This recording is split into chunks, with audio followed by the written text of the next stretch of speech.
Several factors have actually been identified as a cause to reduce milk production in moms. So in this particular video, as a registered dietitian, you're going to identify those things that actually might cause you to have low milk production. We're also going to talk about how to actually assess to see if your child is actually receiving enough or inadequate milk. And then we're also going to talk about the 10 very nutritious foods that you can actually introduce into your day-to-day routine to actually boost your milk production, as well as habits that will actually help you make sure that the foods work best.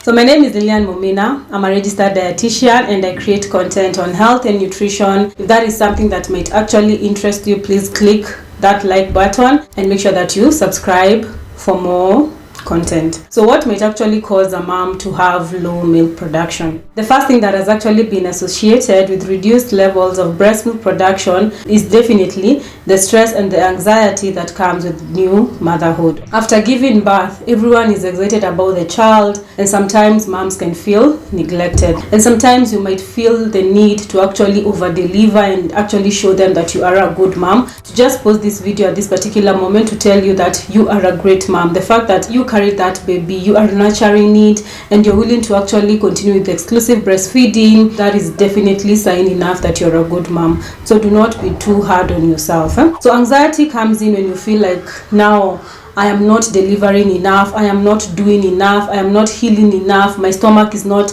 going away soon enough. All these expectations that we might have or that we might actually get from the society can actually cause a lot of stress, and milk production is a hormonal mediated process. The other thing that has actually been associated with reduced milk production in mothers is basically poor nutrition. Again, the new phase of motherhood comes with a lot of hormonal changes. You remember the cravings, the aversions that you had during pregnancy, they might still be present even in your breastfeeding phase. This might actually affect nutrient intake and uptake negatively. For instance, if you're consuming too much refined and processed food, you're taking unhealthy fats, unhealthy meats and such, you're definitely going to have limited supply of nutrients for your metabolic function, and this will definitely in the long term affect milk production quality and quantity. So aligning your intake towards intake of nourishing foods that you're going to talk about shortly, like adequate intake of protein sources, carbohydrates, healthy fats, micronutrient, proper hydration have actually been associated with improved milk production. Of course, there's the aspect of supplementation that is very key and most women actually ignore. If you choose to exclusively breastfeed,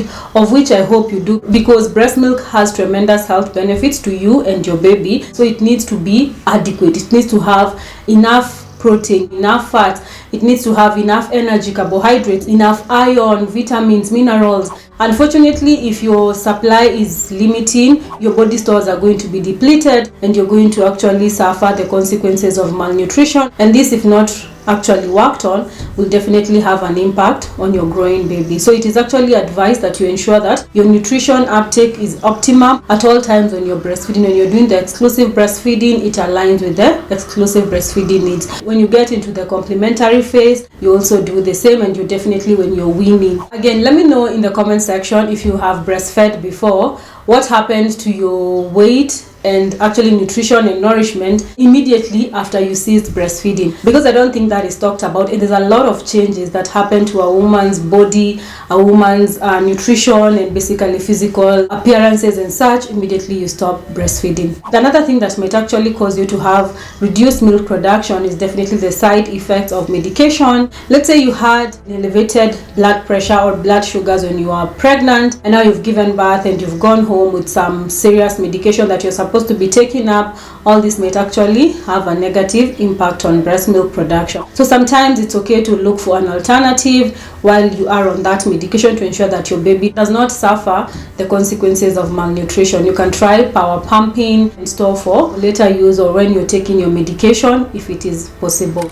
Now that we have addressed causes of low milk production in mothers, how can you actually assess and know that your baby is receiving inadequate breast milk and that you actually need to improve, because sometimes women actually underestimate their baby's ability to actually suckle and make sure that they are being well nourished. You see, suckling is the God-given way of feeding a newborn baby. Most of the time, if you as a mom actually put in place the practices that we have talked about that actually improve breastfeeding or breast milk production, your baby will actually be getting enough for themselves. So things like ensuring that your baby is suckling one breast like 8 to 15 minutes. Do not be in a hurry to actually change them. This actually means they might not be getting enough protein and healthy fats and other nutrients that are in the meat and the hind milk, and this will definitely affect their growth negatively. Other things, of course, is proper latching, ensuring that your baby is well latched. Black part is comfortably attached into their mouth, and when they are breastfeeding, you actually support your breast to ensure that they are not constricted when it comes to their airwaves, and to ensure that they are comfortable when breastfeeding so that you can promote continuous suckling. Another thing, of course, is to check on this sound so that they don't get tired on their cheeks and the jaws, so that they can continue breastfeeding for long and get adequate milk. Of course, we also have the power pumping, whereby you can pump for storage for later. This is highly encouraged for any mom who feels like they are producing inadequate amounts of milk, but most of the times it is not necessary, especially if you are feeding on demand during the first 6 months of life, like you're there full time. Now, how do you know that your baby might not be getting enough breast milk? You will notice that your baby is stagnating when it comes to weight gain, or they are actually losing weight.